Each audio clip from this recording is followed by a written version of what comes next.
Voilà, dames en heren, beste collega's zal ik ook maar zeggen, mesdames et messieurs, chers collègues, et aussi en anglais en fait, ladies and gentlemen, dear colleagues. Het is mijn genoegen u te mogen verwelkomen in naam van de VUB, in het bijzonder zelfs ook in de naam van de vakgroep Wijsbegeerte en moraalwetenschappen van de VUB op deze voordrachtavond rond en met de Franse filosoof Alain Badiou. We hebben Alain Badiou uitgenodigd in het kader van het Frans jaar aan de VUB, een programma met, dat moeten we erbij zeggen uiteraard, met financiële en ook logistieke steun van de Franse ambassade in België, waarbij allerlei academische, maar ook vaak ludieke activiteiten worden opgezet op de campus van de VUB en daarbuiten. Het Frans jaar ondersteunt de uitstraling van de Franse cultuur in ons land en stimuleert samenwerkingen en uitwisselingen van academici en studenten tussen België en Frankrijk. So, nu gaat het even in het Engels en Anglais. So, in name of VUB and the Department of Philosophy, it's my pleasure to welcome you all at this lecture night devoted with the French philosopher Alain Badiou.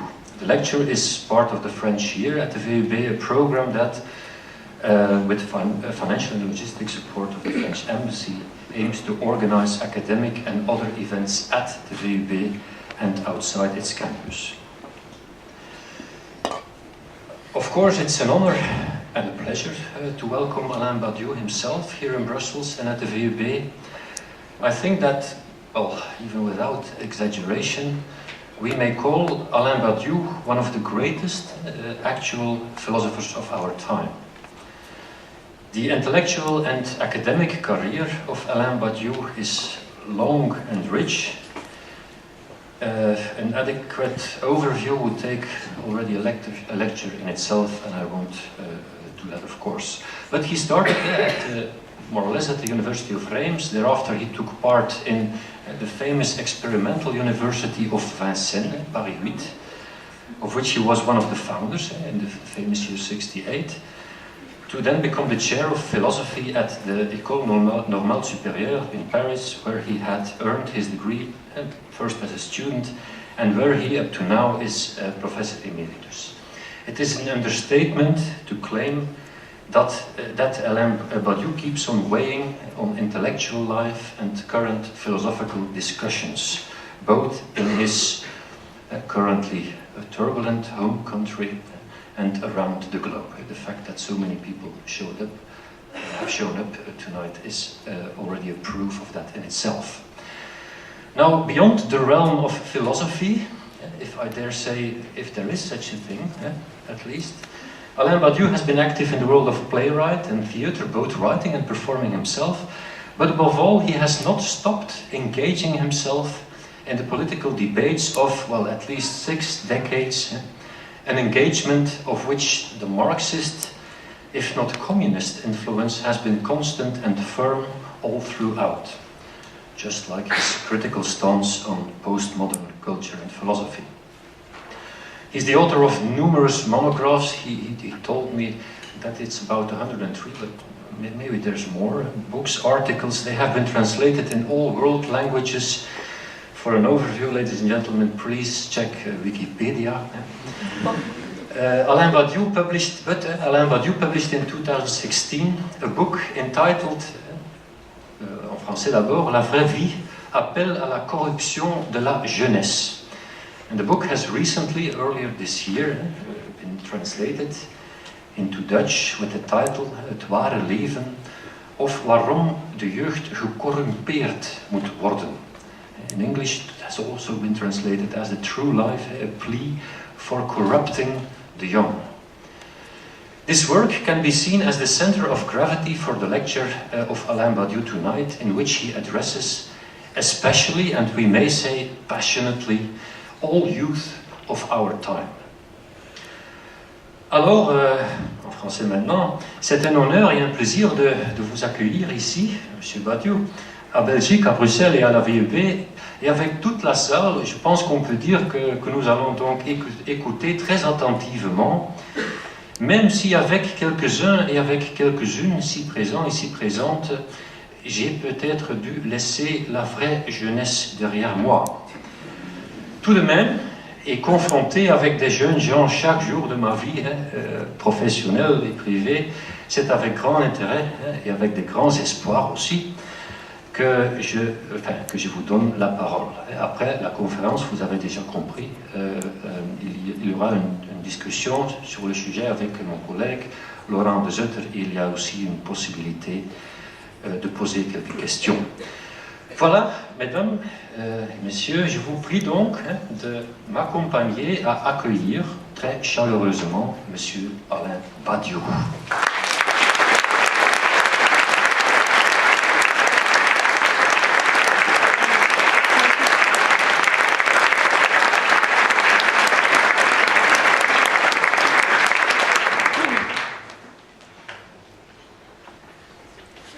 Je voudrais commencer par une question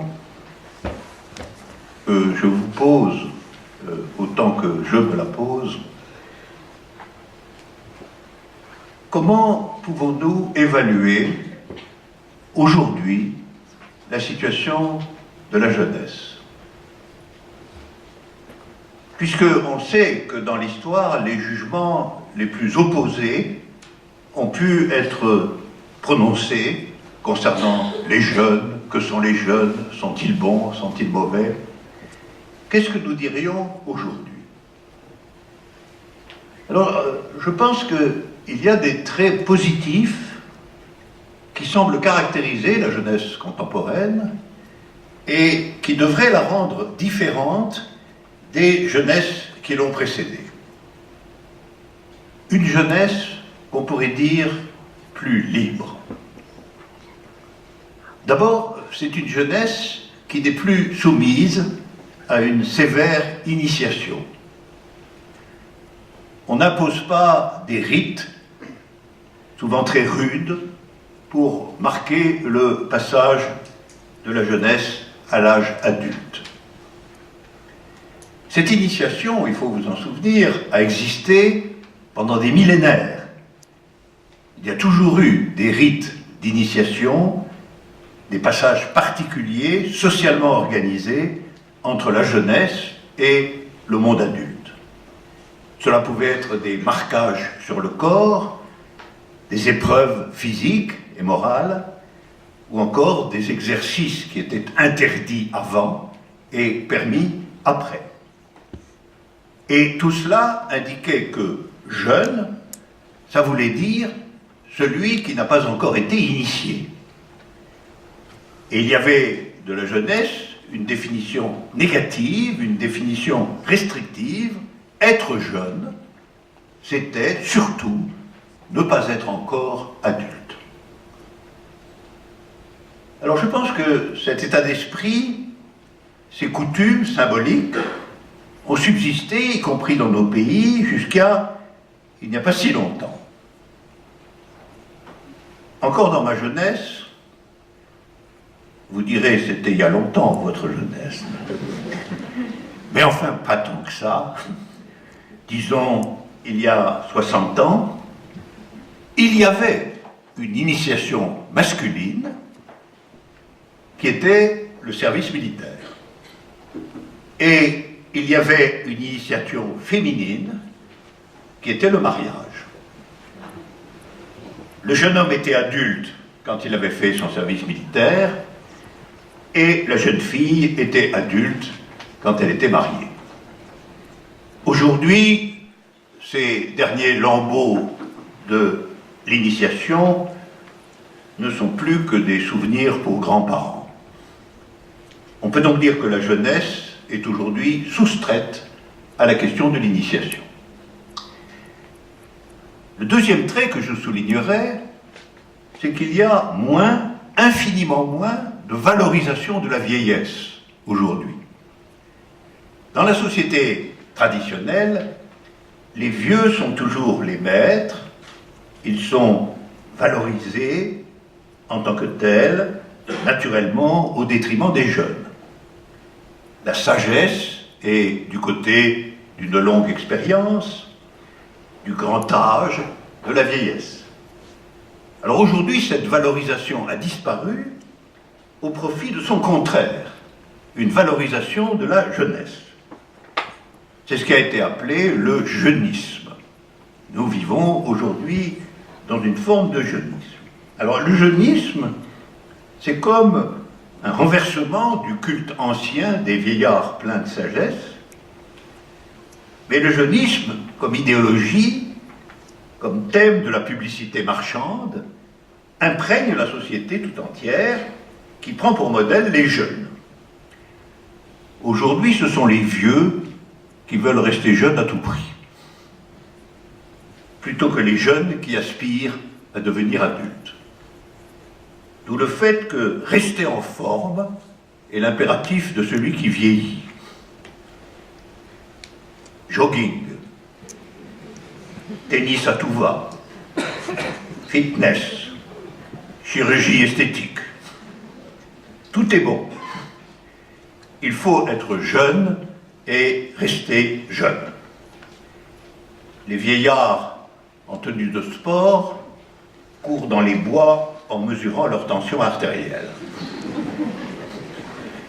Du coup, il y a un grave problème pour qui vieillit, pour qui, si même il a bien couru dans les bois, doit vieillir et mourir, c'est-à-dire à la fin, tout le monde. Mais c'est une autre question. On pourrait dire finalement, ce n'est pas si mal d'être jeune aujourd'hui, c'est plutôt une chance, c'était moins bien avant, c'était une contrainte. On pourrait dire que les traits de la jeunesse contemporaine sont largement ceux d'une liberté neuve, qu'on a de la chance d'être jeune, et que la malchance peut-être, c'est d'être vieux. Le vent a tourné. Alors je voudrais vous dire ce soir ici que, à mon avis, ce n'est pas si simple. D'abord, le fait qu'il n'y ait pas d'initiation est une donnée à double sens.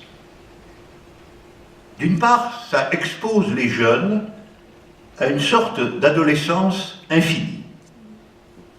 Et cela entraîne aussi, c'est la même chose à l'envers, ce qu'on peut appeler une puérilisation de l'adulte, une infantilisation.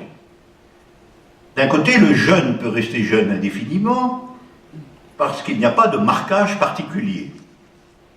Ce qui veut dire d'une certaine façon qu'aujourd'hui, l'âge adulte est un prolongement de l'enfance, de façon à la fois continue et partielle. Et cette puérilisation de l'adulte, on pourrait dire après tout qu'elle est corrélative de la puissance du marché, de la puissance dans notre monde de la marchandise. Parce que la vie dans notre monde, c'est en partie, mais une partie importante, la possibilité d'acheter.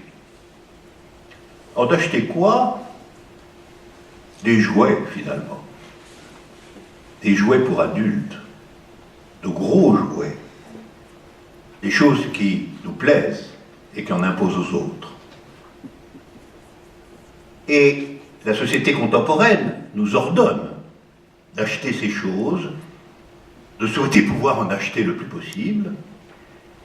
Or, l'idée d'acheter des choses, de souhaiter pouvoir en acheter le plus possible, de jouer avec des choses nouvelles, des voitures nouvelles, des chaussures de marque, des immenses télévisions, des appartements exposés au sud, des smartphones plaqués or, des vacances en Croatie, de faux tapis iraniens. Tout ça, c'est caractéristique, au fond, des désirs de l'enfance, de l'adolescence. Alors ça devient aussi quelque chose qui fonctionne au niveau des adultes, plus seulement en partie. Il n'y a plus de barrière symbolique entre le fait d'être jeune et celui d'être adulte. C'est une sorte de continuité molle. L'adulte devient souvent celui qui a un peu plus de moyens pour acheter les gros jouets que n'en a le jeune. La différence est plus quantitative que qualitative. Donc, entre l'adolescence des jeunes et la soumission générale et infantilisante à la règle de l'achat, avec des sujets qui, d'une certaine façon, comparaissent tous devant la scintillation des marchandises sur le marché mondial, nous avons comme résultat une sorte d'errance de la jeunesse. Quand il y avait l'initiation, la jeunesse était fixe. Mais maintenant, elle est errante, elle ne connaît pas ses frontières, ses barrières, elle est en commutation avec l'âge adulte. Et cette errance est aussi ce que j'appellerais une désorientation. Que dire du deuxième argument en faveur de la jeunesse moderne, à savoir le fait qu'il n'y ait plus de grande valorisation de la vieillesse, comme c'est le cas dans le monde de la tradition? Eh bien, cela a considérablement renforcé ce que j'appellerais une peur de la jeunesse, qui accompagne comme son ombre sa valorisation exclusive. Et cette peur de la jeunesse, et notamment de la jeunesse populaire, est très caractéristique de nos sociétés. Et cette peur n'a plus de contrepoids. Autrefois, il y avait une peur de la jeunesse au sens où la vieillesse, la sagesse transmise des vieux devait la contenir, la maîtriser, lui imposer des identifications et des barrières. Aujourd'hui, il y a quelque chose qui, en un certain sens, est plus inquiétant, qui est la peur de l'errance de la jeunesse. On a peur de la jeunesse précisément parce qu'on ne sait pas ce qu'elle est et qu'elle peut être. Parce qu'elle est interne au monde adulte lui-même, elle lui ressemble, et en même temps pas tout à fait interne. Il y a tout de même une sorte d'altérité insaisissable. En fait, le nombre de lois répressives, de pratiques policières, de petites enquêtes, de procédures expressément destinées à traiter cette peur de la jeunesse est un symptôme tout à fait considérable de nos sociétés. Il faut le mesurer, vous devez le mesurer. Vous êtes dans une société qui à la fois vante la jeunesse et en même temps en a peur.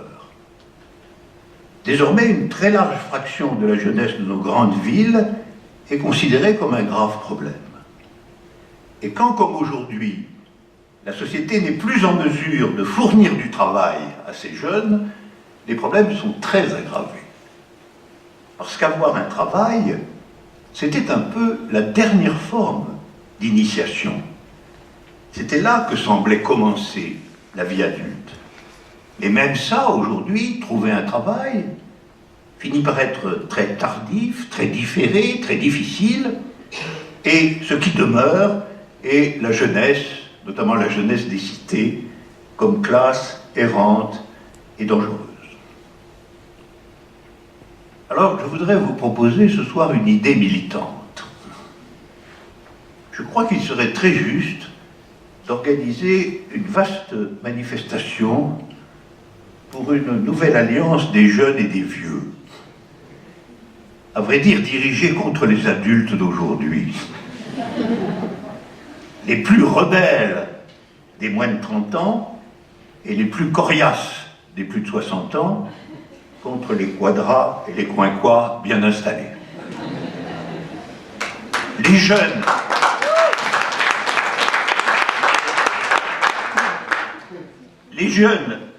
diraient qu'ils en ont assez d'être errants, désorientés et interminablement dépourvus de toute marque de leur existence positive. Ils diraient aussi qu'il n'est pas bon que les adultes fassent semblant d'être éternellement jeunes. Et les vieux diraient qu'ils en ont assez de payer leur dévalorisation, leur sortie de l'image traditionnelle du vieux sage, par une mise à la casse, une déportation dans des mouroirs médicalisés et leur totale absence de visibilité sociale. Ce serait très nouveau, très important, cette manifestation mixte, et ensemble, je crois que nous imposerions que soit ouvert le chemin de la vraie vie. En attendant cette glorieuse manifestation, je dirais que les jeunes sont au seuil d'un nouveau monde. Un monde qui ne sera plus jamais le monde multimillénaire de la tradition. Ce n'est pas toutes les générations qui sont au seuil aveugle d'un nouveau monde, c'est une situation particulière et c'est celle de la jeunesse aujourd'hui. En vérité, la question que nous avons tous à traiter est la suivante.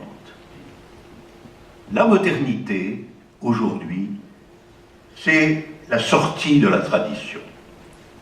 Ce ne peut être que cela. C'est la fin, et ce doit être la fin, du vieux monde des castes, des noblesses, des monarques héréditaires, de l'obligation religieuse, des initiations de la jeunesse, de la soumission des femmes, de la séparation rigide, formalisée, officielle, symboliquement très puissante, entre le petit nombre des puissants et la masse paysanne, ouvrière, nomade, méprisée et laborieuse. Rien ne pourra revenir, à mon avis, à long terme, sur ce mouvement irrésistible, amorcé en Occident depuis la Renaissance, consolidé par la philosophie des Lumières au XVIIIe siècle, matérialisé par l'essor inouï des techniques de production, le perfectionnement incessant des moyens de calcul, de circulation, de communication, et soumis, dès le XIXe siècle, au combat politique entre le capitalisme en voie de mondialisation et l'idée collectiviste, socialiste, communiste, dans ses tâtonnements, ses échecs terribles et ses reconstructions difficiles. Combat qui portait et porte toujours précisément sur la forme et les conséquences de la modernité vue comme sortie de la tradition. Alors que se passe-t-il quand on est ainsi au seuil d'une transformation essentielle au niveau social et subjectif? Je voudrais rappeler que Marx, le vieux Marx, qui était jeune à cette époque lui-même, en a donné dès 1848 une description littéralement prophétique, en ce qu'elle est presque infiniment plus vraie aujourd'hui qu'à son époque. Écoutez ce vieux texte, que je trouve, lui, resté d'une incroyable jeunesse. Sur la sortie de la tradition et sa force. Partout où la bourgeoisie a conquis le pouvoir, elle a foulé aux pieds les relations féodales, patriarcales et idylliques. Tous les liens complexes et variés qui unissent l'homme féodal à ses supérieurs naturels, elle les a brisés sans pitié, pour ne laisser subsister d'autres liens entre l'homme et l'homme que le froid intérêt, les dures exigences du paiement au comptant.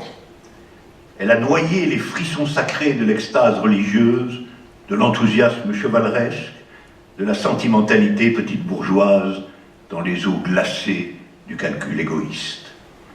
Elle a fait de la dignité personnelle une simple valeur d'échange. Elle a substitué aux nombreuses libertés si chèrement conquises l'unique et impitoyable liberté du commerce.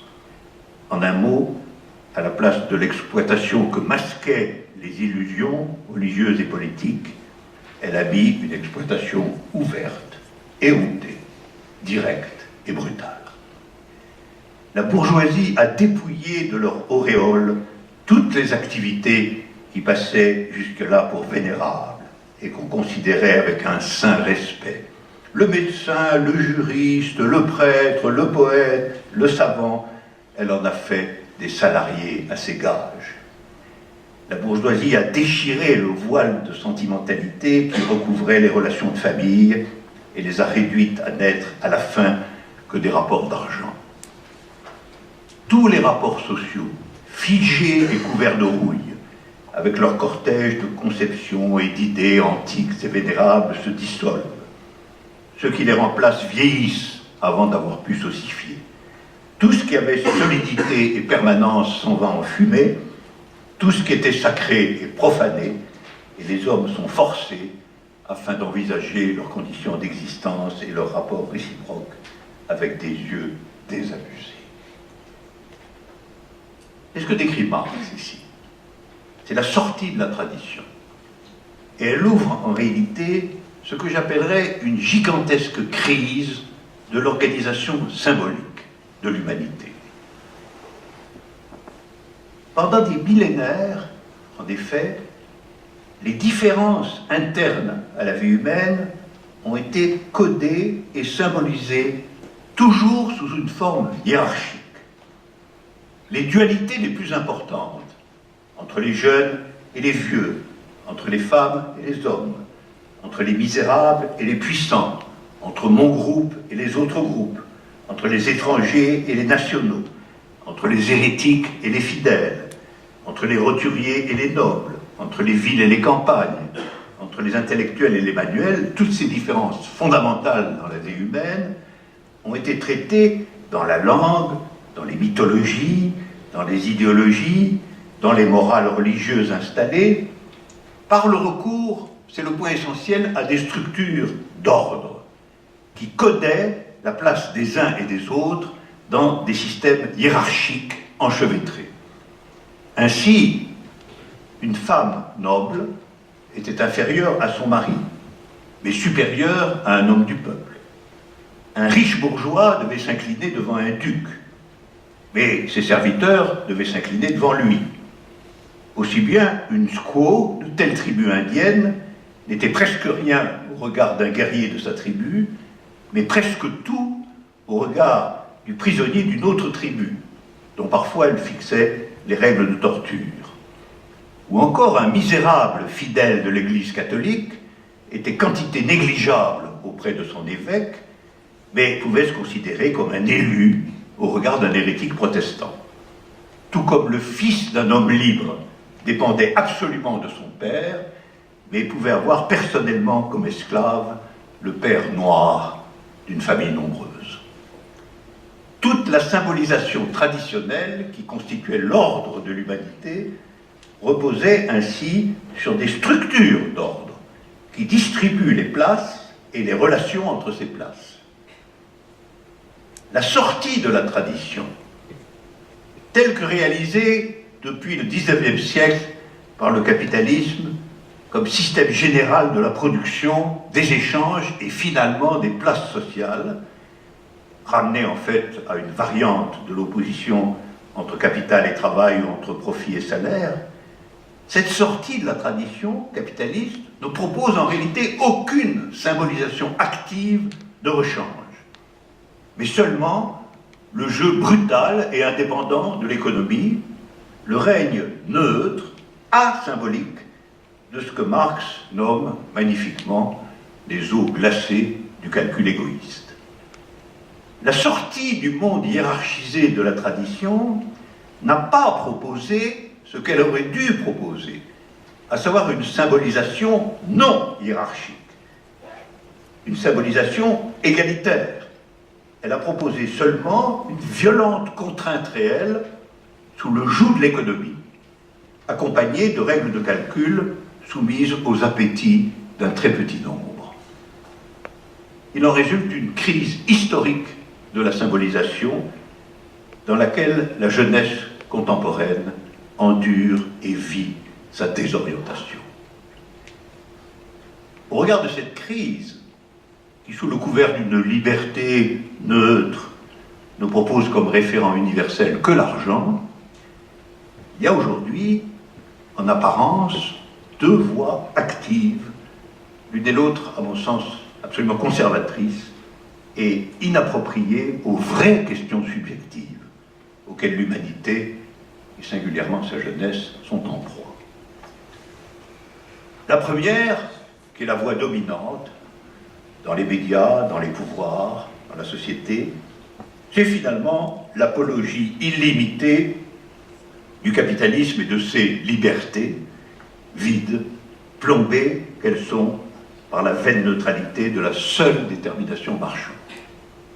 Appelons cette voie l'appel à ce que je nomme le désir d'Occident, soit l'affirmation qu'il n'existe et ne peut exister rien de mieux que le modèle libéral et démocratique de notre société, ici, en Belgique, en France et dans tous les autres pays du même type.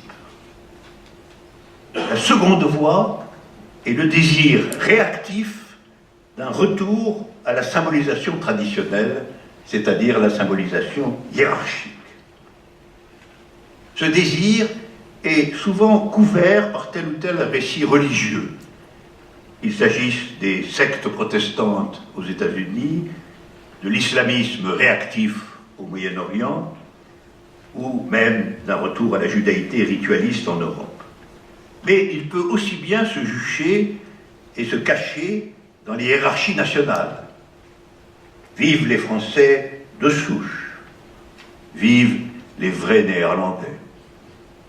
Le racisme pur et simple, islamophobie, des feuilles qui collent, le racisme d'origine coloniale et aussi l'antisémitisme récurrent ou, en fin de compte, l'atomisme individuel. Vive moi, à bas les autres. Ces deux voies, l'apologie illimitée de la situation et la réaction traditionnaliste, sont à mon avis des impasses extrêmement dangereuses. Et leurs contradictions de plus en plus sanglantes engagent l'humanité dans un cycle de guerre, sans fin. C'est tout le problème des fausses contradictions, qui interdisent le jeu de la contradiction véritable.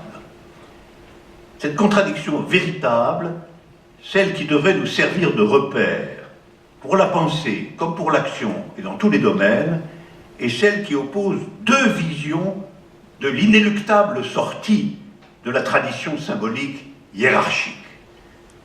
La vision asymbolique, je l'appellerai comme ça, du capitalisme occidental, qui crée des inégalités monstrueuses et des errances pathogènes. Et la vision, généralement nommée socialisme ou communisme, comme vous voulez, qui, depuis Marx et ses contemporains, propose quoi? Eh bien, elle propose d'inventer, pour la première fois dans l'histoire de l'humanité, une symbolisation égalitaire. C'est dans le cadre de cette exigence d'une symbolisation égalitaire que je veux revenir aux jeunes, les premiers affectés, avec les plus vieux, par le règne de la fausse contradiction. Les jeunes sont plongés dans le double effet de la sortie réelle de la tradition et de la dimension imaginaire des fausses solutions ou des fausses contradictions. Ils sont par ailleurs, je le maintiens, au seuil du nouveau monde qui ne peut être, qui doit être, celui de la symbolisation égalitaire. Alors rien n'est plus important pour tout le monde, mais je crois singulièrement pour les jeunes, que d'être attentif aux signes qu'il pourrait se passer autre chose que ce qui se passe. Que nous pourrions sortir des deux voies nihilistes pour nous engager dans la voie égalitaire. Ces signes, vous les trouvez si vous scrutez attentivement et si vous discutez de façon disciplinée de tout ce qui se passe dans le vaste monde, mais vous les trouvez aussi dans vos expériences vitales, dans ce qu'elles ont d'original et d'irréductible. Pour le dire autrement, il y a ce dont vous êtes capable.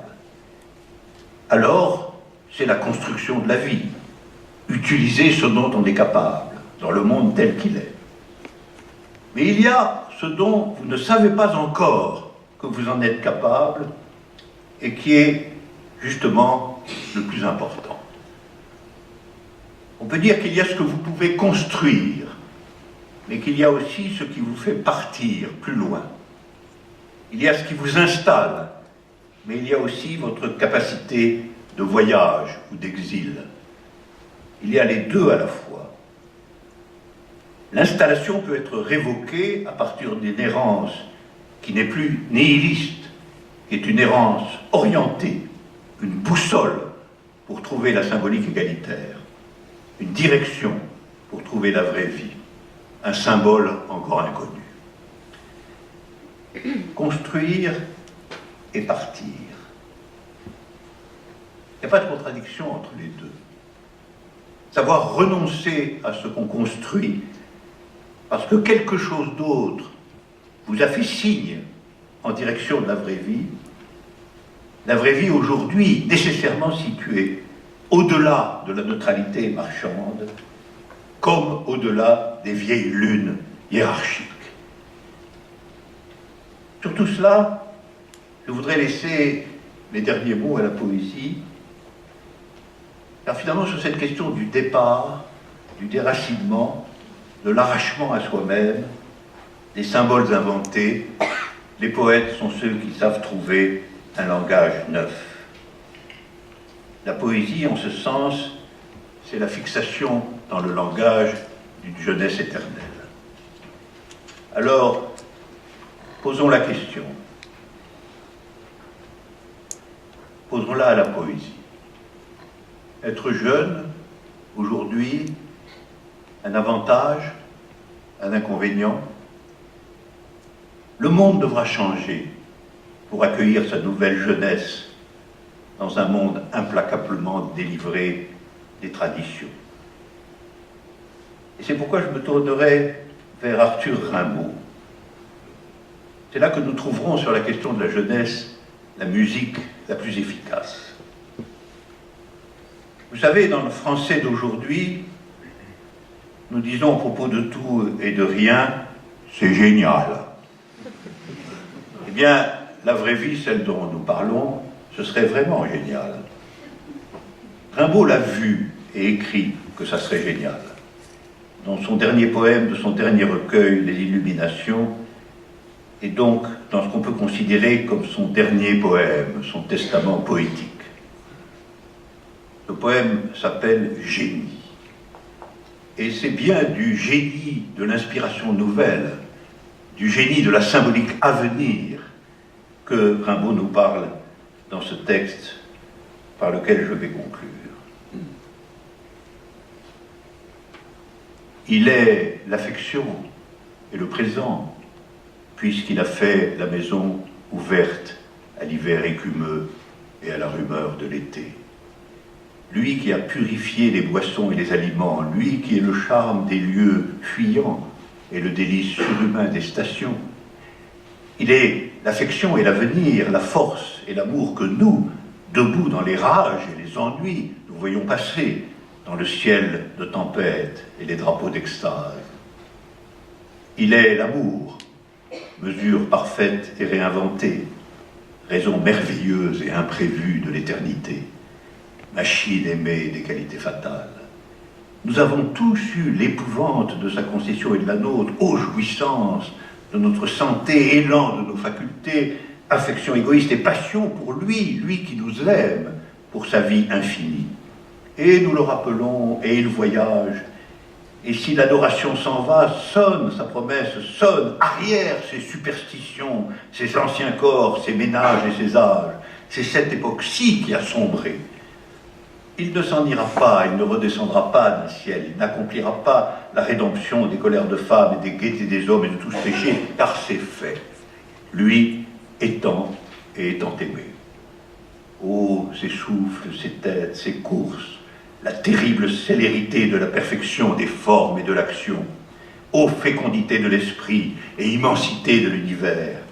Son corps, le dégagement rêvé, le brisement de la grâce croisée de violences nouvelles. Sa vue, tous les agenouillages anciens et les peines relevées à sa suite. Son jour, l'abolition de toute souffrance sonore et mouvante dans la musique plus intense. Son pas, les migrations plus énormes que les anciennes invasions. Ô lui et nous, l'orgueil plus bienveillant que les charités perdues, ô monde, et le chant clair des malheurs nouveaux. Il nous a connus tous et nous a tous aimés. Sachons cette nuit d'hiver de cap en cap, du pôle tumultueux au château, de la foule à la plage, de regard en regard, force ces sentiments-là, le héler et le voir et le renvoyer, et sous les marais au haut des déserts de neige, suivre ses vues, ses souffles, son corps, son jour.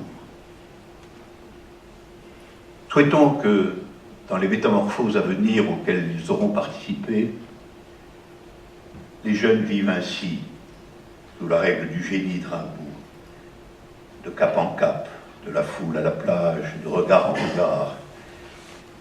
Ils trouvent leur vue, leur souffle, leur corps, leur jour, et que l'humanité arrive à inventer, grâce à eux, une nouvelle symbolisation, définitivement égalitaire. Merci.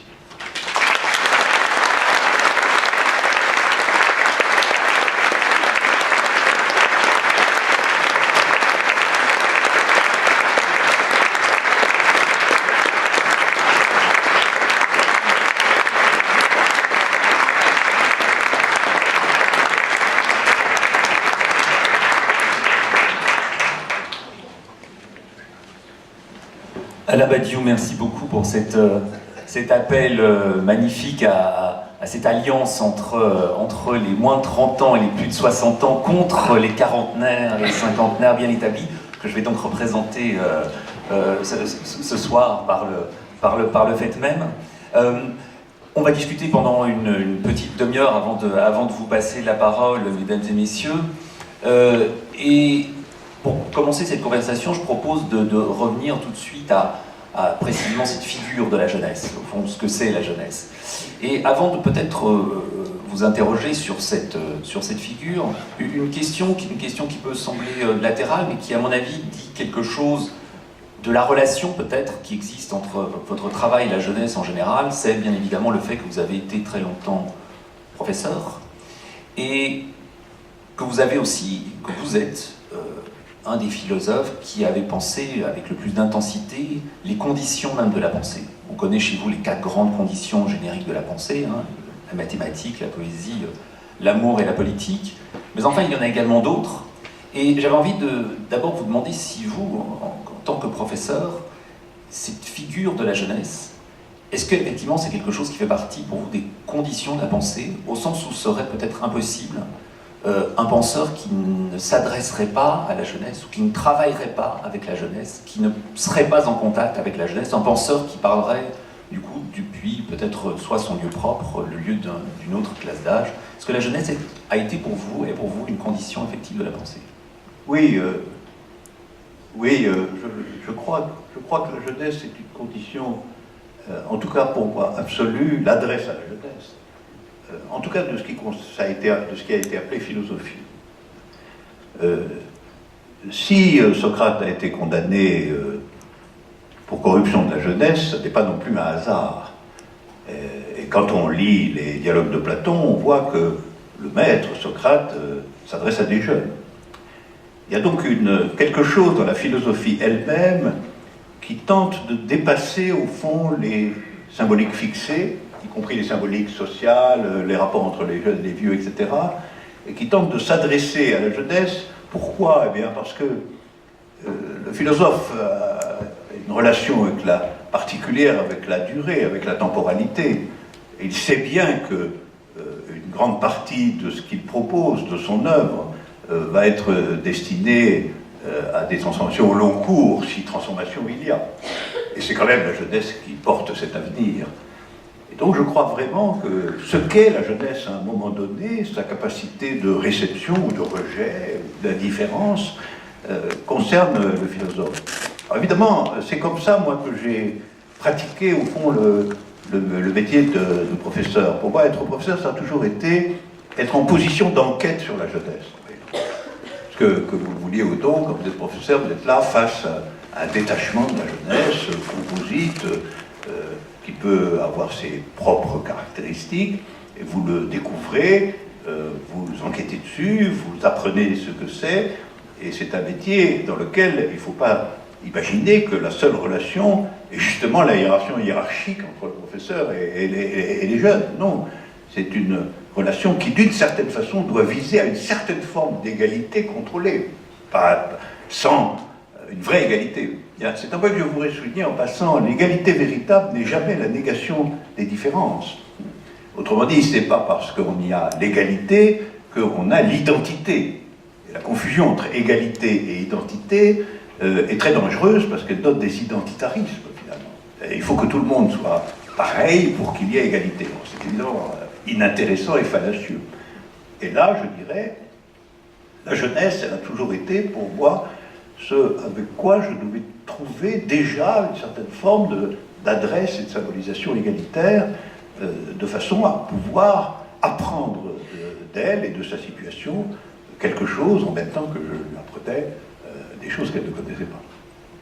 Et est-ce que de ce point de vue-là, vous ne vous sentez pas, par rapport à l'histoire même de la philosophie, est-ce que vous ne sentez pas un petit peu en exception? Parce qu'au fond, lorsqu'on regarde la manière dont la philosophie a traité son propre objet, on a l'impression que, et du moins c'est une impression répétée dans les manuels de sagesse qu'on trouve dans nos librairies, on a l'impression que la philosophie est au contraire cette discipline un peu étrange qui, peut-être complice de l'ordre symbolique hiérarchique dont on parlait tout à l'heure, promeut quelque chose qu'on pourrait appeler la maturité, comme une espèce de dépassement, si vous voulez, des sujets à l'intérieur d'eux-mêmes, un dépassement qui les mènerait vers une condition qui serait une condition autre. Alors, est-ce qu'effectivement, de ce point de vue-là, vous vous sentez peut-être des alliés philosophiques dans cette relation égalitaire que vous posez dans votre travail même à la jeunesse, ou bien vous positionnez-vous radicalement en exception par rapport à cette histoire? Ouais, je ne sais pas si je suis vraiment une exception, mais ce que vous décrivez a plusieurs facettes. Il est hors de doute que si on se réfère à la classification des discours par Lacan, par exemple, la philosophie a toujours été assignée à la figure du maître. C'est vrai, après tout. Et vous ne pouvez pas éviter, lorsque vous êtes devant un amphi plein, comme ce soir, vous ne pouvez pas éviter d'être celui qui est à la tribune. Vous et moi, par exemple. Et cette position est une position qui peut être traitée de différentes manières. C'est ça mon propos. Je ne pense pas qu'il faille abandonner la figure du maître à partir du moment où la figure du maître fonctionne comme révélation chez le jeune, en la circonstance, de ce dont j'ai parlé ici. C'est-à-dire la révélation en lui-même et par lui-même du fait qu'il est capable de ce dont il ne se savait pas capable. Et moi, je pense que le maître, on peut le définir de bien des façons. On peut dire que c'est celui qui impose quelque chose, qui crée une discipline, qui a besoin de l'obéissance, etc. Mais moi, je pense que le maître, c'est celui dont la disposition et dont l'adresse aux jeunes est telle que ça va dans le sens d'une révélation que le jeune va avoir lui-même, que le maître ne peut pas lui imposer, qu'il est capable de ce dont il ne se savait pas capable. Alors je suis persuadé que dans l'histoire de l'humanité, se découvrir capable de ce dont on ne savait pas capable est beaucoup plus important que d'exercer les capacités qu'on sait posséder. Et ça, évidemment, c'est ce qui prépare la jeunesse à accueillir, et sinon elle ne le pourrait pas, les événements novateurs de l'histoire humaine. Moi, j'ai été éduqué par mai 68, hein, donc j'ai peut-être eu des conditions privilégiées aussi, à cet égard. C'est-à-dire que les événements, si vous y êtes bien préparé par un bon maître, sont ce qui vous enseigne des possibilités qui sont les vôtres et que cependant, dont vous ne connaissiez pas l'existence. Cette révélation de possibilités subjectives dont vous ne connaissiez pas l'existence, c'est la seule chose qui puisse préparer en réalité à une organisation différente du monde tel qu'il est. Alors voilà, j'accepte la figure du maître sous ces conditions. Et ça n'est donc pas du tout le maître qui est perpétuellement en train de faire croire qu'il est celui qui va exercer des critiques. Je n'aime pas la définition critique de la philosophie. Je pense au contraire que quand il y a critique, c'est uniquement pour déblayer le terrain afin que l'esprit de celui à qui on s'adresse puisse découvrir, mais en lui-même, une capacité inconnue. Ça oui, ça c'est une... De ce point de vue-là, je suis d'accord avec Socrate, il s'agit d'opérer un accouchement. Mais parlons-en peut-être de l'accouchement et parlons-en de cette jeunesse dont vous avez parlé dans votre conférence et dont vous parlez dans votre livre et à laquelle vous vous adressez. J'avais envie de vous entendre peut-être la caractériser davantage, dans la mesure où on entend deux choses hein, dans ce que vous avez dit. On entend d'une part c'est à moitié une boutade, mais je pense que c'est une boutade sérieuse, qui est celle de cette caractérisation par l'âge, hein, les moins de 30 ans. Et puis de l'autre, il y a cette caractérisation un petit peu générique liée à l'effondrement de la symbolique hiérarchique que vous aviez évoquée, et qui fait que on est jeune perpétuellement dans la société du marché généralisé. De telle sorte que j'avais envie de savoir si vous rajoutiez, si vous vouliez rajouter des qualifications supplémentaires, des caractérisations supplémentaires de cette jeunesse. Et, au fond, quelle est-elle? Qui sont ces gens vers lesquels vous vous tournez, vers lesquels vous lancez cet appel? Oui, là, il faudrait une description relativement complexe. Il faut complexifier la jeunesse qui n'est pas non plus une entité unifiée. Je crois qu'on peut l'approcher tout de même à travers les deux figures, à mes yeux, négatives ou en impasse qu'elle propose, et aux variantes de ces figures. En réalité, dans la jeunesse, il y a une variante, au fond, nihiliste, et là, on peut la décrire dans ses traits modernes. La variante nihiliste, ça veut dire un rapport particulier, d'abord au bruit, ça veut dire le fonctionnement en bande de nouveau hiérarchisé, ça veut dire quelque chose de rebelle, de faussement rebelle à l'ordre, alors qu'en réalité on en est captif parce qu'on continue à avoir la passion de la consommation immédiate et des jouissances immédiates, dans tout cet univers qui est très présent dans les cités populaires, mais qui les déborde aussi. Puis de l'autre côté, la jeunesse qui peut-être au-delà de ce nihilisme apparent, se convainc, quelquefois assez tard, d'ailleurs, pour ça il y a des nouvelles jeunesses qui commencent à 30 ans, et qui se poursuivent ensuite, et qui finalement reprennent les études, s'aperçoivent qu'il faut quand même s'installer, voilà, et puis s'ils ont beaucoup de chance, ils vont entrer à Sciences Po et à l'ENA, et tout en haut il y a Macron, qui a été présenté comme jeune tout de même à tout le monde, voilà, et qui assume en effet une certaine figure du jeune. Alors évidemment, cette description peut être infiniment nuancée, elle peut donner des personnages de romans, elle peut donner des études sociologiques. Je crois que ce qui la rassemble secrètement, même dans ses oppositions tranchées, et que je perçois, moi, avec les jeunes avec qui je travaille, que je connais, y compris mes propres enfants, en réalité, c'est ce que j'appelle une désorientation. Alors la désorientation, quelle est sa vertu? La désorientation, c'est sa vertu, c'est qu'on ne croit plus aux boussoles anciennes. Si on croyait aux boussoles anciennes, on serait orienté. Donc il y a quelque chose de négatif qui est positif, justement. C'est-à-dire, la désorientation fait qu'on ne se rapporte plus au monde dans la certitude de ses étapes, des différents âges qui vont se succéder, des rituels matrimoniaux, familiaux, etc. On se détache donc de la symbolique inégalitaire, d'une certaine manière, c'est présent dans la désorientation, et c'est donc sa vertu négative, et en même temps, elle est impuissante parce qu'elle ne trouve pas en elle-même les principes d'une orientation nouvelle qui est pour l'instant en crise.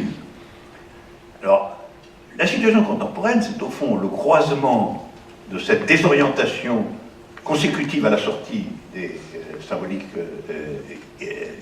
hiérarchiques et de l'échec, il faut bien dire, des tentatives collectivistes du 19e et du 20e siècle. C'est le croisement des deux. Donc c'est une désorientation qui ne peut pas trouver immédiatement les figures acceptables d'une réorientation. C'est donc une désorientation qui est dans le vide de toute orientation saisissable de façon immédiate, sauf évidemment de faire ce qu'on lui demande de faire finalement. C'est-à-dire, si tu as de l'argent, tant mieux pour toi, et si tu n'en as pas, ferme ta gueule, voilà. Et ça, c'est quand même la loi du monde, qu'on le veuille ou non, c'est la loi du monde, il n'y en a pas d'autre, aujourd'hui.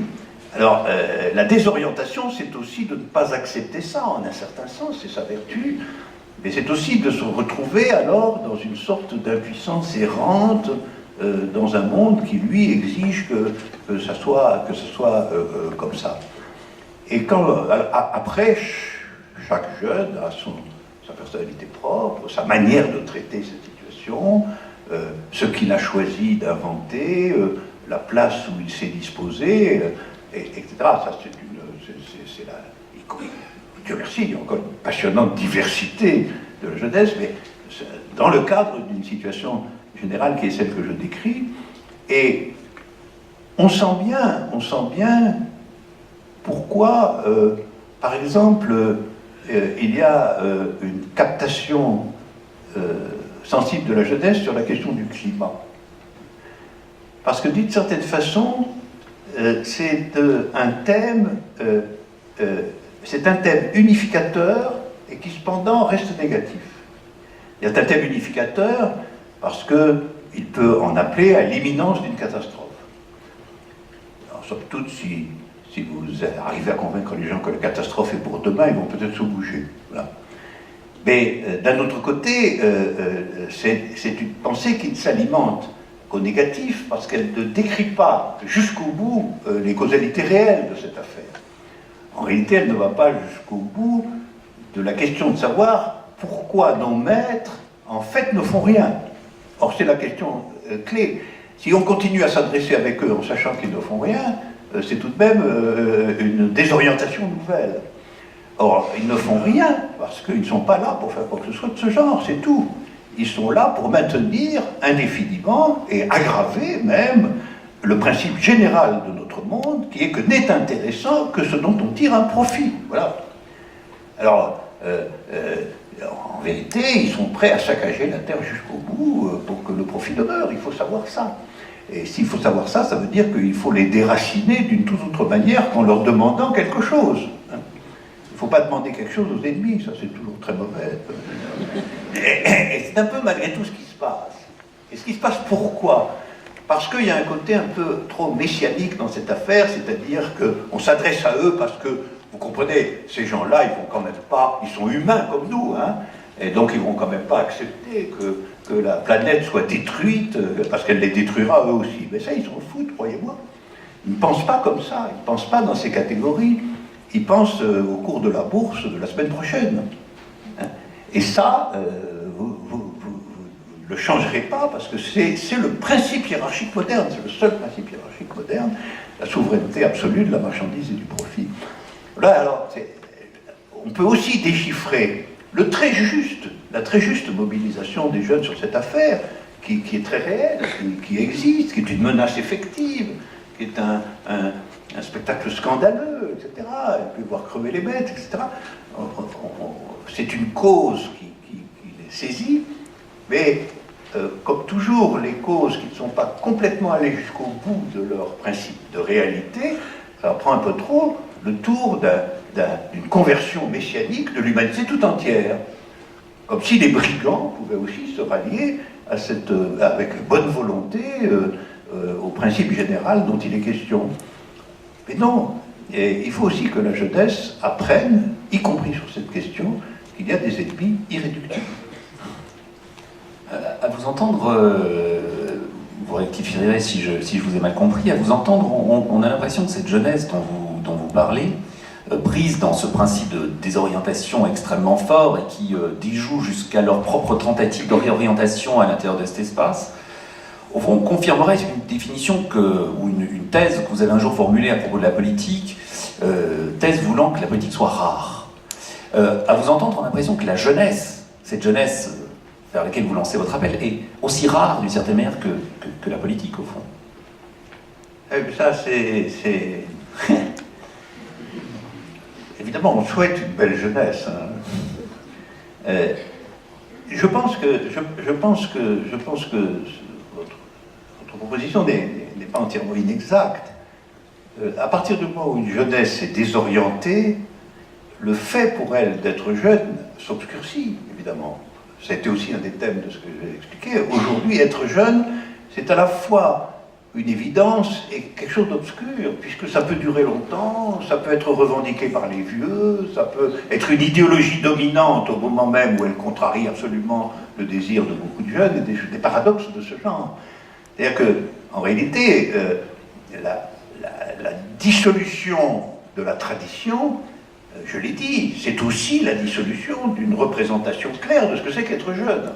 C'est devenu obscur, sauf à dire que j'ai tel âge. Et tout le monde sait bien qu'avoir tel âge, ça signifie rien, après tout. Et on connaît tous des jeunes qui sont vieux à 18 ans. Ça se rencontre dans les bonnes écoles, quoi. Et on connaît aussi quelques vieux qui ont en eux encore quelque chose de jeune. Hein? Je ne vais pas me vanter. Alors, donc votre question est très judicieuse, mais ce que je pense, c'est qu'en effet, on pourrait soutenir qu'il y a une espèce de rareté commune entre la politique à proprement parler. La politique à proprement parler, c'est pas une chose qui se trouve dans le pain à cheval. C'est pas parce que vous allez vous enfermer dans un isoloir et voter pour un bonhomme que vous êtes un activiste politique, on le sait bien. C'est même pas non plus parce que vous allez casser des vitrines que vous l'êtes. Vous êtes un activiste, mais la politique là-dedans, elle peut être tout à fait obscure aussi en même temps. Donc c'est pas simple, c'est ni l'action, ni le droit, la politique. La politique, c'est une pensée, et c'est une pensée qui se réalise, c'est une pensée qui s'inscrit dans la réalité. Alors, quand on fait une manifestation sur le climat, c'est politique à la mesure de ce qu'est la pensée qui anime cette manifestation. C'est une bonne chose en soi, mais il faut examiner son contenu effectif, c'est-à-dire ce qui est réellement pensé dans cette affaire. La politique, c'est une pensée, il faut pas abandonner ce point-là. Et c'est pour ça que la lutte entre capitalisme et communisme, dans sa vivacité, au dernier siècle ou au siècle avant, c'était une lutte de pensée. On disait à l'époque c'est une lutte idéologique. Une lutte idéologique, ça voulait dire que le conflit est aussi un conflit fondamental d'orientation générale concernant le destin de l'humanité. C'est quand même ça qui compte en dernier ressort dans la politique.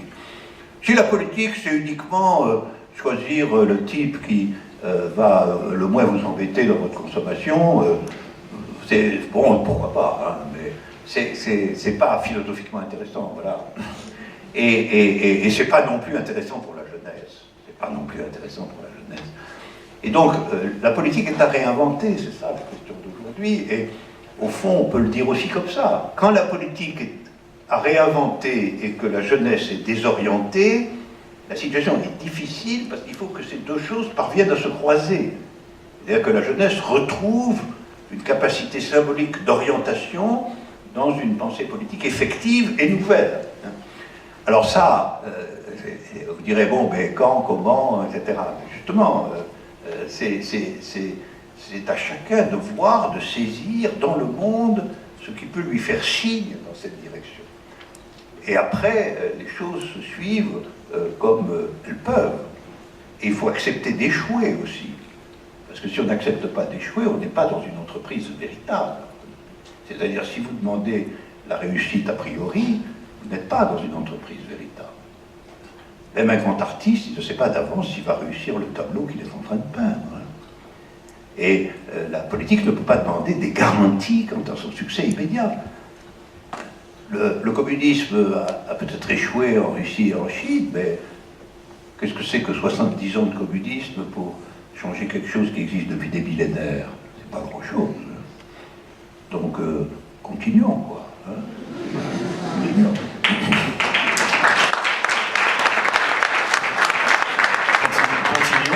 Continuons précisément, car j'avais envie de vous interroger sur cette autre structure symbolique qui viendrait s'opposer à la fois à l'absence de structure, à l'asymbolisme dont vous parliez, comme à la structure symbolique hiérarchique. Vous disiez ce vers quoi il s'agit de s'orienter, c'est effectivement quelque chose qui serait de l'ordre d'une symbolique égalitaire. Alors j'avais envie de peut-être simplement vous entendre sur cet horizon.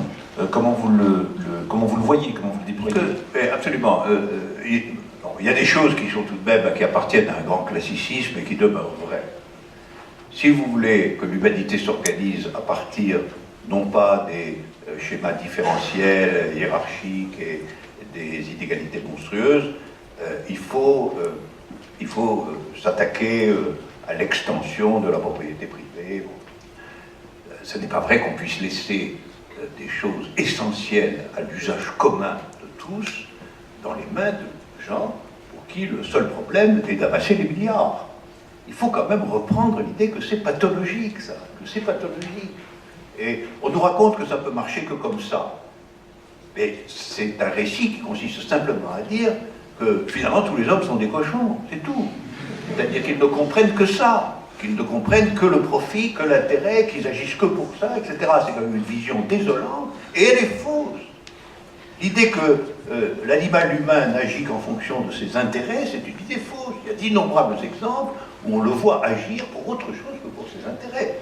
Il agit aussi souvent pour ses intérêts, évidemment. Mais le fait qu'il n'agisse que pour ça, or c'est le fondement de notre monde actuel.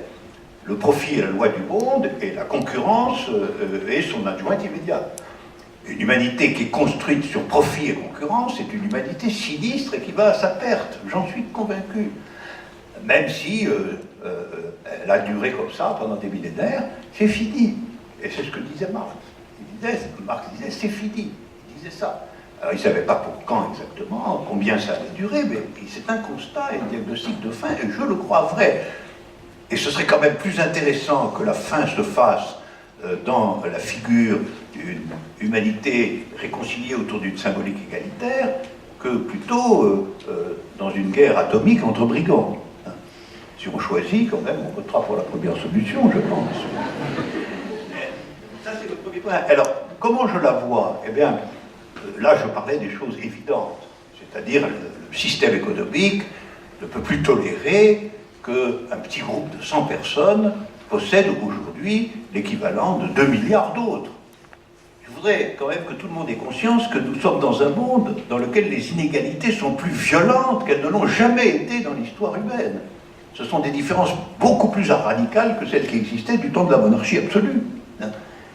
Et c'est véritablement la mise à sac de notre chère planète par un petit groupe de brigands internationaux. Il faut le voir comme ça. D'abord, ça fait déjà du bien de le voir comme ça. Et après, on peut quand même commencer à distribuer quelques tâches à partir de là. Alors ça, mais ça c'est au fond ce qui relève déjà de l'acquis. C'est des choses au fond déjà présentes chez Marx, etc.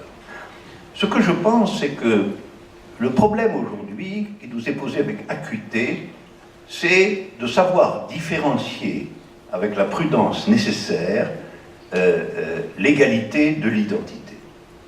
Et ça, on en a les preuves immédiates. Par exemple, on souhaite l'égalité homme-femme. Bon. C'est évidemment une transformation symbolique très importante. Et il est absolument certain que la symbolique nouvelle doit affirmer, déployer et rendre réelle l'égalité entre hommes et femmes. Mais ça veut dire quoi, l'égalité entre hommes et femmes? Ça n'a d'intérêt que si ça ne supprime pas la différence entre hommes et femmes. C'est-à-dire si ça ne rend pas cette différence, si ça ne la pousse pas dans le sens de l'identité pure et simple. Parce que si vous résolvez un problème d'inégalité par une réduction à l'identité, vous êtes identitaire, vous n'êtes pas le créateur d'une nouvelle symbolisation. Or, il faut distinguer les deux. Si tout est ramassé dans l'identité générale, on va retrouver en fait des caractéristiques de la société capitaliste elle-même, dans laquelle finalement tout le monde a au moins une caractéristique commune, c'est d'être un consommateur. Voilà. Et donc, on s'orienterait nécessairement vers une variante de ça, qui est que, en réalité, le capitaliste, il se fiche pas mal des hommes, des femmes, des noirs, des blancs, etc. Ça, ce sont les courants réactionnaires et inévitables qui se soucient de ça. Lui, il se soucie de savoir qui est un consommateur et un client. Vous vous doutez bien que le vendeur de caisse de petits pois, il ne regarde pas si son acheteur est un noir ou un blanc, c'est pas son problème. Et la société dans son ensemble ne regarde pas des choses comme ça, elle le regarde quand elle est saisie par des problèmes identitaires. Et les problèmes identitaires, ce ne sont pas les problèmes égalitaires, justement. Alors ça, c'est un point très important et qui mérite d'être travaillé pour lui-même, à partir de questions qui sont des questions, elles, déjà constituées. J'ai pris comme exemple la question de l'égalité entre hommes et femmes, mais il y a d'autres questions de ce genre, justement. Quelle est aujourd'hui, vue de près, la différence de traitement entre les vieux et les jeunes, par exemple? C'est aussi une vraie question qui rôde dans nos sociétés de façon tout à fait présente. C'est vrai qu'il y a pas mal de vieux qu'on envoie à la casse dans des mouroirs où il faut payer très cher en plus pour être débarrassé du vieux. Et c'est quand même des choses d'une inhumanité flagrante, etc. Donc, ce que je vois sous l'idée de symbolique égalitaire, c'est justement un nouveau traitement des identités. C'est-à-dire, au lieu de considérer les identités dans un ordre classificatoire, de les considérer également, c'est-à-dire dans un ordre d'horizontalité, avec comme piège de s'imaginer que tout ordre horizontal est un ordre identitaire. C'est-à-dire que si les gens sont égaux, il faut qu'ils soient pareils. Mais être égal et être pareil, c'est pas la même chose. Et si il y a besoin que tout le monde soit pareil pour qu'il y ait l'égalité, ça n'est pas la bonne voie. C'est une perte de richesse, au contraire, la richesse de la diversité. Parce qu'entre nous, la biodiversité, qui inquiète beaucoup concernant les animaux, on ferait bien de l'appliquer aux hommes aussi. Je le dis en passant. Je conçois tout à fait qu'il faille traiter d'une certaine façon l'existence animale dans sa diversité, sa richesse splendide, etc. Mais l'humanité doit être aussi considérée dans sa diversité la plus considérable, et elle doit être capable de ne pas restreindre, pour des motifs purement de profit ou de commodité, de restreindre cette diversité. Donc l'égalité, c'est au contraire le traitement de la diversité sous une forme qui n'est ni identitaire, ni hiérarchique. Et tout le monde peut faire des expériences de cet ordre, à petite échelle, pour commencer. Vous en appelez en somme à une écologie politique communiste, si je comprends bien. J'accepte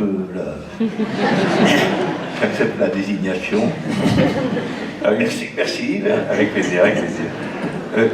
Toute dernière petite question avant de passer la parole au public. Vous avez clôturé votre allocution sur ce magnifique poème d'Arthur Rimbaud. Arthur Rimbaud, qui est attaché de manière immortelle, si j'ose dire, à cette fameuse phrase hein, « On n'est pas sérieux quand on a 17 ans ». Est-ce qu'effectivement il y a là quelque chose dans cet aspect-là du rimbaldisme, cette déclaration du lien entre la jeunesse et l'absence de sérieux qui vous parle ou qui évoque quelque chose chez vous? Oui, surtout qu'on sait très bien qu'il n'y avait personne aussi sérieux que Rimbaud, à vrai dire. Et quand il dit on n'est pas sérieux quand on a 17 ans, oui, mais quand on écrit les poèmes qu'il écrivait à 17 ans, on est tout de même singulièrement sérieux. Hein. Et les poèmes qui ont une gravité, une touche extraordinaire. Mais lui, il en appelait l'esprit de révolte, à l'esprit, à une réorientation anarchisante, etc. Et il nourrissait sa poésie. Moi, ce qui me frappe dans Rimbaud, c'est sa conclusion. Et Rimbaud est magnifique, mais j'ai lu comme le versant positif de la conclusion de Rimbaud, mais ça n'est pas exactement le ton de la conclusion des autres textes. Au fond, chez Rimbaud, ce qui a eu lieu, c'est tout de même l'idée qu'en définitive, il fallait s'inscrire dans le monde tel qu'il est. Il était poète, et il a fini par traiter sa poésie comme étant rien. Rien, vraiment. Il l'a abandonné. Il a abandonné même les exemplaires des Illuminations dans une vieille cahute. Et il est devenu quoi? Il est devenu un trafiquant colonial. Ça, c'était une catégorie qui n'était quand même pas celle de la vraie vie. Et il a dit, à peu près en même temps, la vraie vie est absente. Alors lui, Rimbaud, il est grand parce qu'il a vu quel était le problème général que la nouvelle société allait imposer au monde.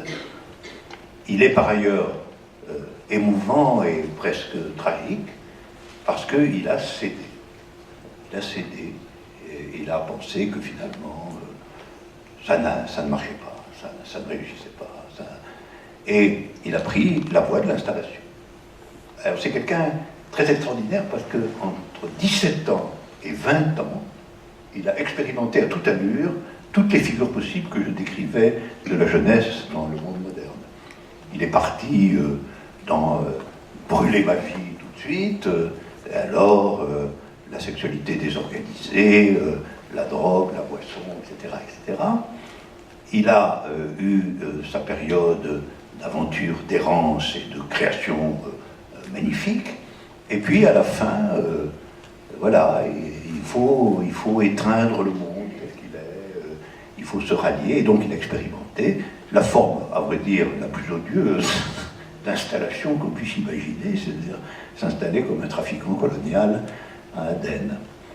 Alors il est exemplaire de ce point de vue-là, et il est exemplaire aussi à la fois comme tout bon exemple, il est exemplaire de ce qu'il faut savoir penser et accepter, mais il est aussi exemplaire de ce qu'il ne faut pas faire, c'est à savoir conclure négativement, accepter la défaite. Merci beaucoup Alain Badiou. Mesdames et messieurs, s'il y a des questions, signalez-vous de manière très visible. Il y a des personnes qui tiennent, des micros, et n'hésitez pas à faire court les questions. Hein. Écoutez, on va commencer. Peut-être, j'en ai pas vu ici devant. Ah non, une bise. On a besoin d'un micro là.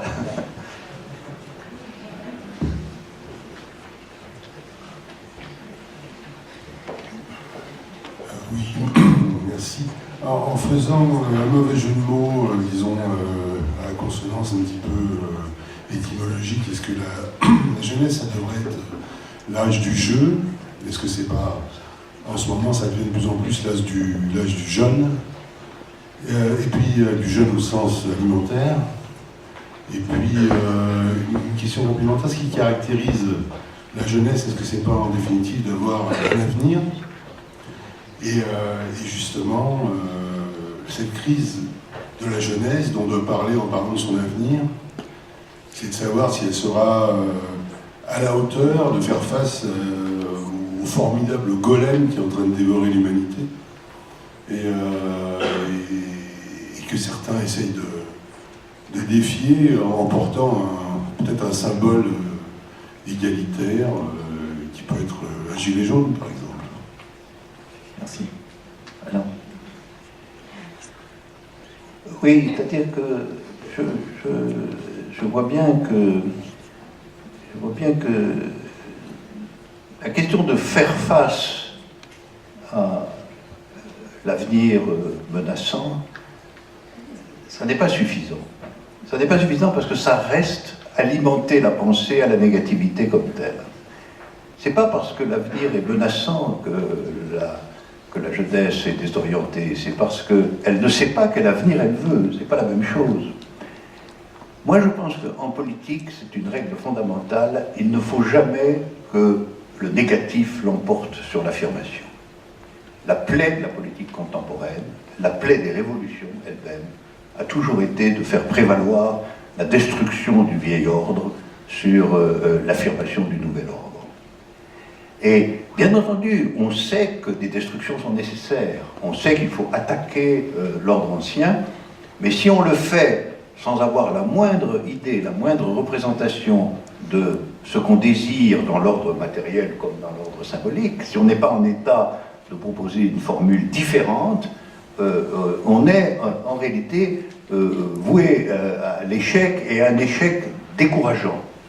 Il y a des échecs qui sont des échecs inévitables, bon, on traverse des échecs, ça c'est une chose, mais les échecs décourageants, là on trouve leur mot négatif. C'est-à-dire, c'est quand il y a un échec décourageant, finalement on se rallie à l'ordre qu'on combattait. Et là, moi je pense que le défaut actuel n'est pas de ne pas savoir s'ils vont être à la hauteur des problèmes de l'avenir, c'est que les problèmes de l'avenir, ils ne sont pas inscrits dans les astres. Il y a plusieurs avenirs possibles. Donc le point fondamental, c'est quel avenir vous affirmez comme possible. Et ça a toujours été ça qui était porteur des politiques émancipatrices véritables. La négativité, c'est vite épuisé. C'est vite épuisé. On en a eu des expériences tout à fait spectaculaires au moment du printemps arabe, il y a quelques années. Il y a eu des soulèvements magnifiques. En Égypte, au Caire, il y a millions de gens, parmi les plus grands mouvements de masse de ces dernières années. Mais comme ils avaient comme unique mot d'ordre Moubarak dégage, rien d'autre, que rien d'autre ne les unissait dans la passion politique véritable, ça a tourné à rien du tout, à pire que ce qu'il y avait avant, à une dictature militaire pire que celle qu'il y avait avant. Et ça, il faut le savoir. Et les Gilets jaunes, ils ont toute ma sympathie parce que leur mouvement est absolument motivé, que, en effet, il est bien vrai que la progression des privatisations, la décomposition étatique de l'idée d'émancipation, etc., elle est vraie, mais il n'y a aucune proposition réelle. Il n'y a aucune proposition réelle. On voit bien qu'en fin de compte, c'est Macron dégage, une fois de plus. Ce contre quoi je n'ai rien. Je ne suis pas offensé par ça, c'est au contraire le caractère tout à fait piètre de ça. Macron n'est qu'un agent de la situation remplaçable par un autre. Je suis persuadé que le groupe dirigeant réel, qui est composé des actionnaires du CAC 40, est déjà en train de méditer par qui il faudra un jour remplacer ce pauvre Macron. Voilà. Et donc ça ne devrait pas nous intéresser de manière centrale. Voilà. Et il faut être porteur d'une vision alternative de l'organisation sociale elle-même. Sinon, vous êtes simplement en train d'être l'acteur inconscient, involontaire du remplacement d'une clique par une autre clique dans un contexte finalement non modifié. Donc moi je pense que la jeunesse, ce qui lui manque, c'est de la positivité, c'est-à-dire une représentation, quelle qu'elle soit, ou une esquisse de représentation de ce qu'elle désire au niveau de l'ordre du monde. Et en plus, ça doit être au niveau de l'ordre du monde dans son ensemble. Parce que c'est ça qui a fait la force de l'idée communiste pendant des décennies. C'était que ce n'était pas simplement l'idée d'abattre ce qui existait, c'était une esquisse de représentation du fait qu'on allait sortir de ça en proposant réellement une autre construction différente. En fait, ça n'a pas été assez différent, c'est ça, ça a été le drame, ça a été un peu corrompu du dedans par le vieux monde. Et moi je pense en plus que cette sortie, c'est une idée que j'ai avancée il y a peu, elle est difficile parce qu'elle n'est pas seulement la sortie du capitalisme, elle est la sortie de beaucoup plus que lui. Ce que j'ai appelé, moi, les formes néolithiques de la société. C'est la sortie de ce qui existe dans l'humanité, non pas seulement depuis le XVIIIe siècle et le capitalisme britannique, mais ce qui existe en réalité depuis les débuts de l'humanité que nous connaissons. C'est-à-dire depuis qu'il y a l'agriculture sédentaire, la monnaie, l'État, l'argent, l'écriture, les impôts, etc. C'est depuis qu'existe cette société organisée, qui est une société qui s'est constituée de façon très surprenante et par une révolution tout à fait étonnante, il y a 5 ou 6 000 ans. Et donc, ça aussi, c'est une chose qui est intéressante pour la jeunesse. Voilà une jeunesse qui peut se dire, mon but, c'est de sortir de quelque chose qui existe depuis 6 000 ans. Et vous comprenez bien que là-dedans, Macron, il passera sous la roue de l'histoire. Une autre question, très motivée là-bas derrière.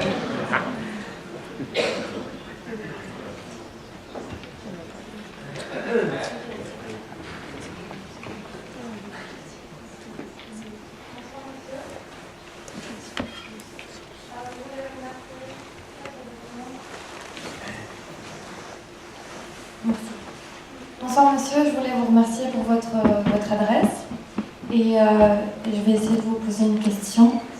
Je ne voudrais pas vous demander de faire quelque chose que vous ne voulez pas faire, c'est-à-dire nous dépolitiser en occupant la position du savant. Je sais que vous voulez nous emmener dans la forêt des signes pour qu'on lise les signes par nous-mêmes, qu'on les interprète par nous-mêmes et qu'on pense de manière autonome. Mais tout de même, j'aimerais quand même vous demander un peu d'aide pour interpréter ces termes un peu poétiques que vous avez utilisés. C'est-à-dire que j'ai l'impression que la poésie recèle un potentiel immense, un potentiel subversif immense, mais également un potentiel de conservatisme sérieux. Je pense notamment à tous les motifs poétiques auxquels vous avez recouru et qui peuvent être rapprochés d'un discours macronisme tel pensée printemps, etc. Il y a moyen de prendre vos mots du bon côté et du mauvais côté. Et je pense que j'ai l'impression, c'est une intuition que j'ai l'impression que bien les prendre ou les prendre de manière constructive, c'est les prendre au sens propre, plus qu'au sens figuré. J'ai l'impression que la meilleure manière de sortir de la force de récupération du capitalisme, c'est d'éviter la lecture du texte comme une métaphore et de lire le texte au sens propre.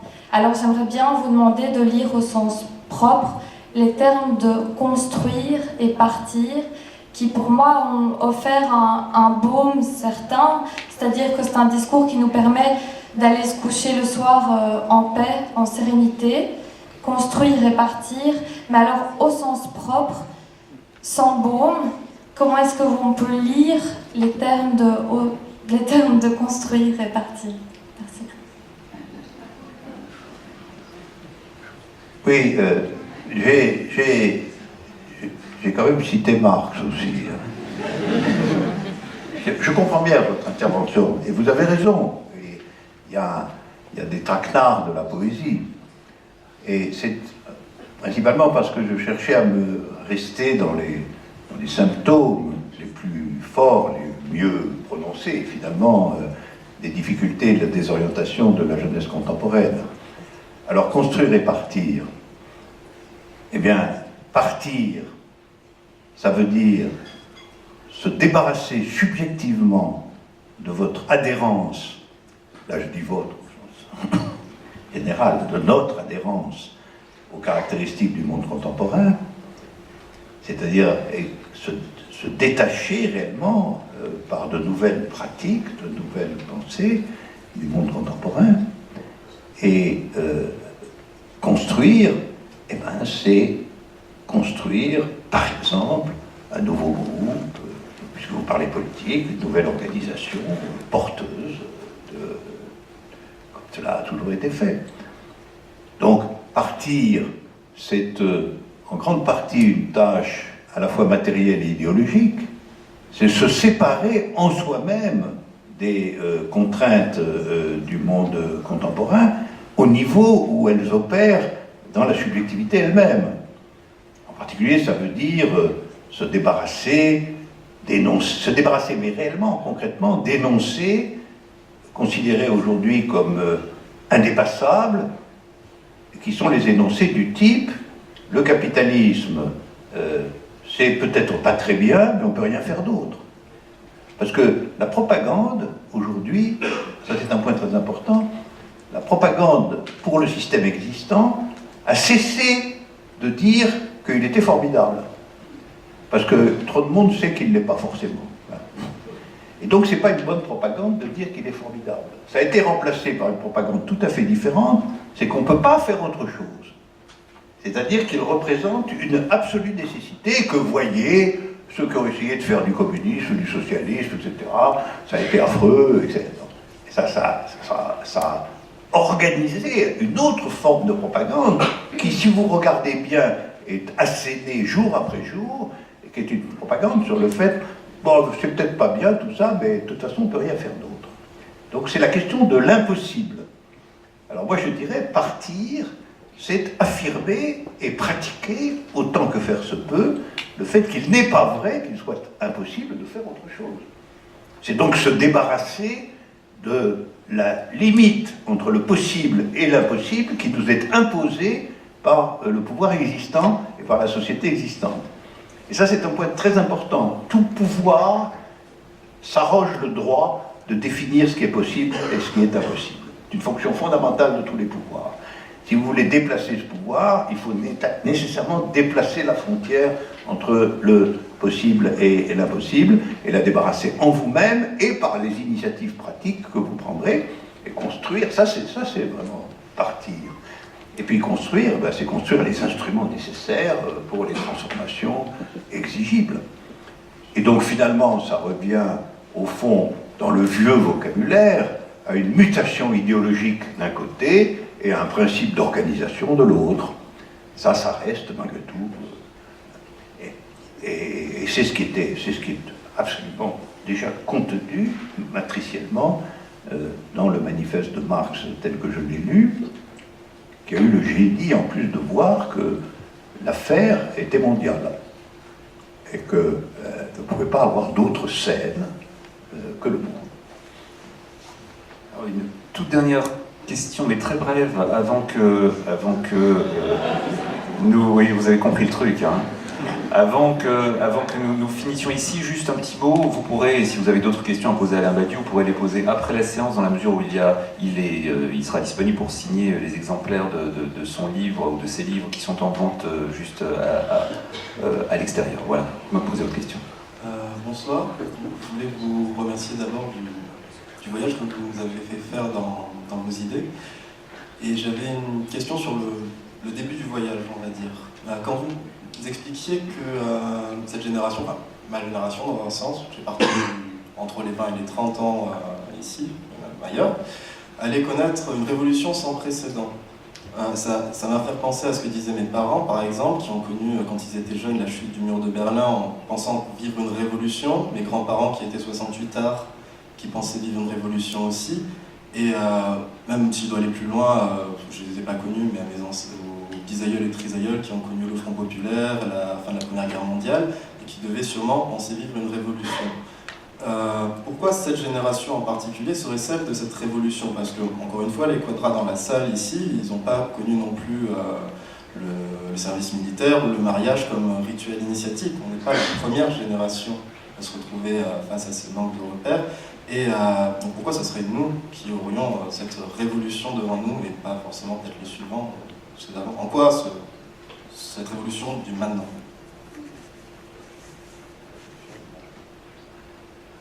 Oui, mais je me demande quelquefois, votre question m'y pousse à le dire, je me demande quelquefois si il ne faut pas révolutionner le mot révolution. Je ne suis pas sûr que le mot révolution désigne de façon claire ce qui nous est demandé aujourd'hui. Au fond, révolution est peut-être un mot que les révolutions successives ont usé. Parce qu'on a eu en effet une idéologie centrée sur la notion de révolution pendant une longue période historique qui commence en réalité avec la Révolution française et qui s'est continuée jusqu'à récemment les ultimes soubresauts de l'idée communiste, y compris dans de grands pays. Je pense que tout ça a été profondément marqué par la catégorie de révolution. Mais la catégorie de révolution, je pense qu'elle ne faisait pas assez de place à l'anticipation affirmative. Je pense que l'idée de révolution, c'est quand même une idée dans laquelle le principe de la destruction reste principal. Et où, d'une certaine façon, la catégorie du pouvoir reste aussi centrale. C'est-à-dire qu'une révolution, ça reste défini quand même par le fait que, par des moyens de mobilisation massive et de violences diverses, on va détruire le pouvoir existant et le remplacer par un autre. Or, il y a deux difficultés aujourd'hui très grandes par rapport à ça. Premièrement, c'est que la mondialisation capitaliste est en contradiction avec le fait que les États sont nationaux. Et donc, une révolution nationale, c'est aujourd'hui une révolution isolée, encerclée, et nous ne savons pas encore ce que signifie une action réellement internationale, réellement mondiale. C'est un problème sur lequel il faut inventer absolument quelque chose. Ça se fera, mais on voit bien la difficulté. C'est aujourd'hui que se dévoile complètement la nécessité de la conviction de Marx que les choses avaient comme scène ce qu'il appelait, lui, l'international, c'est-à-dire le monde, en fait. Ça, c'est le premier point. Alors, qu'est-ce que c'est qu'une révolution mondiale? En fait, on ne sait pas, parce que l'image des révolutions, c'est quand même la prise du palais d'hiver ou la prise de la Bastille. Mais la Bastille ou le palais d'hiver, ça ébranlait fortement des pouvoirs, des pays, etc. Mais quels sont les symboles, les pratiques, ça, de ce qui serait une révolution mondiale? Ça, c'est la première chose sur révolution. Et deuxièmement, les outils forgés pour être victorieux dans une révolution ne sont pas forcément les outils appropriés ensuite à la transformation effective des liens sociaux et des liens symboliques existants. Ça, c'est un point, c'est une leçon très importante, parce que les organisations qui ont pris le pouvoir au XXe siècle, à savoir l'organisation léniniste dans son modèle en Russie, une organisation alors strictement militaire en Chine, c'était une armée, l'armée rouge, c'était des organisations calquées sur l'idée de la victoire. Elles voulaient être victorieuses. Elles avaient bien raison, parce que toutes les insurrections ouvrières du XIXe siècle avaient été massacrées dans des conditions effrayantes. Et le dernier exemple, c'était la Commune de Paris, qui avait attiré une sympathie universelle, mais qui s'était terminée par 30 000 morts sur les pavés de Paris. Et alors, il y avait une obsession d'être victorieux. Mais être victorieux, ça a son prix. C'est que vous forgez vos instruments politiques sur le modèle, en réalité, de la victoire militaire. Et c'est pour ça que vous avez une discipline hiérarchique, en réalité, des chefs, etc., etc. Alors, il faut repenser tout ça. Et moi, je pense que s'il s'agit de sortir de l'ordre néolithique tel qu'il existe depuis des millénaires, la notion de révolution n'est que très localisable et partielle. Nous n'avons pas encore trouvé ce que ça signifiait véritablement. Ça signifie certainement des formes d'organisation absolument nouvelles, ça signifie un type de discipline qui doit être réinventé, qui ne sera pas la discipline calquée pour la victoire dans l'affrontement militaire. Et il faut repenser toutes ces catégories. C'est pour ça que moi je dis, le grand problème contemporain, au-dessus de tous les autres, c'est le problème de l'organisation. Qu'est-ce que ça veut dire que s'organiser et construire une organisation qui soit à échelle mondiale capable d'être dans la durée nécessaire d'un processus de cette ampleur, qui soit capable d'être victorieuse à la fois localement mais aussi globalement, et qui puisse être porteuse déjà de propositions sur ce que c'est vraiment que la symbolique égalitaire, et non pas seulement de l'idée courte de prendre le pouvoir quelque part. Alors vous me direz, c'est une grande tâche, mais c'est déjà quelque chose de s'installer dans les difficultés quand même. Je pense que c'est très important pour la réorientation de ne pas se laisser intimider par la difficulté des tâches, mais de les prendre à leur échelle véritable. Et pour vous répondre précisément, je pense que votre remarque est tout à fait justifiée, et vous devriez commencer par écrire une méditation sur les limites du mot révolution. Merci Alain Badiou.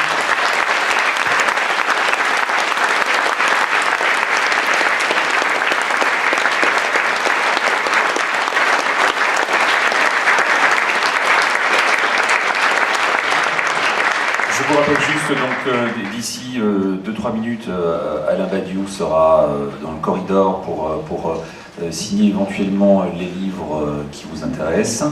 Vous pourrez discuter éventuellement avec lui également. Je vous remercie beaucoup pour votre présence ce soir, très nombreux. J'espère que vous allez passer une bonne soirée, que le reste de votre soirée sera tout aussi agréable. Bonne soirée, au revoir.